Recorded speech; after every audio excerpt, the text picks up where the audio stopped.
मैंने खुद को वक्त के बहाव के हवाले किया, मगर दिल को तेरे पास छूट आया।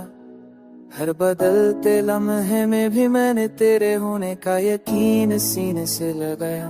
जो ख्वाब थकन की वजह से सो गए थे, तेरी याद ने ये आहिस्ता जगाया।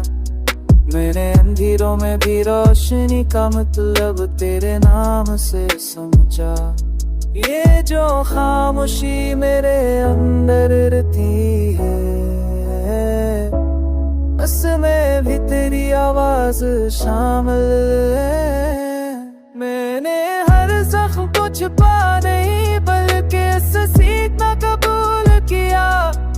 तेरी एक नजर ने मेरी बरसों की हिचकिचाहट को खत्म किया।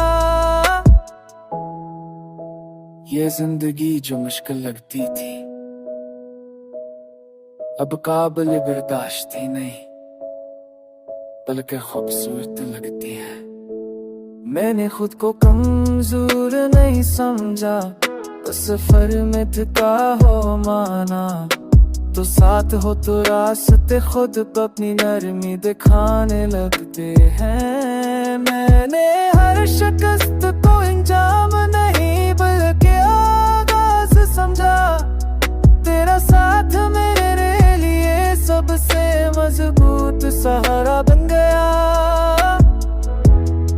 मैं अकेला नहीं हूँ, ये एहसास ही मुझे संभाल लेता है।